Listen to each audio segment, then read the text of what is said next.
বৈষম্য বিরোধী ছাত্র জনতার আন্দোলনে রাজধানীর ভাটারা থানার হত্যা চেষ্টা মামলায় গ্রেপ্তার আলোচিত মডেল ও নায়িকা নুসরাত ফারিয়ার জামিন মঞ্জুর করেছে আদালত। মঙ্গলবার সকালে ঢাকার মেট্রোপলিটন ম্যাজিস্ট্রেট মোস্তাফিজুর রহমানের আদালত তার এ জামিন মঞ্জুর করেন। আসামি পক্ষের আইনজীবী ব্যারিস্টার মোহাম্মদ ইফতেখার হোসেন বিষয়টি নিশ্চিত করেছেন। তিনি বলেন, আমরা আজ অভিনেত্রী নুসরাত ফারিয়ার জামিনের জন্য আবেদন করি। শুনানি শেষে ৫,০০০ বন্ডে পুলিশ রিপোর্ট দাখিল না করা পর্যন্ত তার জামিন মঞ্জুর করে আদালত। এর আগে রোববার থাইল্যান্ড যাওয়ার সময় রাজধানীর হযরত শাহজালাল আন্তর্জাতিক বিমানবন্দরে তাকে আটক করা হয়। পরে তাকে নেওয়া হয় মিন্টু রোডের ঢাকা মহানগর গোয়েন্দা পুলিশের কার্যালয়ে। নুসরাত ফারিয়া সহ ১৭ অভিনয় শিল্পীর বিরুদ্ধে গত এপ্রিলে আদালতে মামলার আবেদন করেন ভুক্তভোগী এনামুল হক। পরে আদালতের নির্দেশে ভাটারা থানায় হত্যাচেষ্টা মামলাটি নথিভুক্ত করা হয়। মামলায় বৈষম্য বিরোধী আন্দোলনের বিপক্ষে অবস্থান নিয়ে আওয়ামী লীগের অর্থের যোগানদাতা হিসেবে আসামি করা হয়েছে ঢাকাই চলচ্চিত্রের জনপ্রিয় নায়িকা নুসরাত ফারিয়াকে।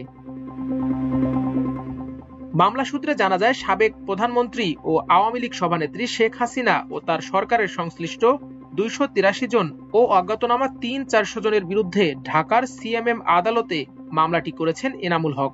মামলায় বৈষম্য বিরোধী আন্দোলনের বিপক্ষে অবস্থান নিয়ে আওয়ামী লীগের অর্থ যোগানদাতা হিসেবে আসামি করা হয় ঢাকাই সিনেমার অভিনেত্রী নুসরাত ফারিয়াকে।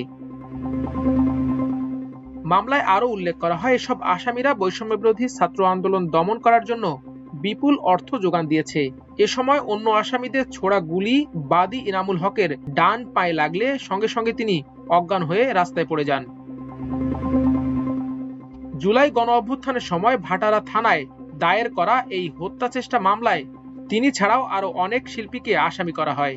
এ মামলায় নুসরাত ফারিয়া ছাড়াও অভিনেত্রী সুবর্ণা মোস্তফা, রোকেয়া প্রাচী, আজিজুল হাকিম, চিত্রনায়িকা নিপুণ আক্তার, অপু বিশ্বাস, আসনা হাবিবা ভাবনা, জায়েদ খান, সোহানা সাবা, মেহের আফরোজ শাওন, জ্যোতিকা জ্যোতি, সাইমন সাদিক সহ ১৭ জনের বিরুদ্ধে হত্যাচেষ্টার অভিযোগ আনা হয়েছে।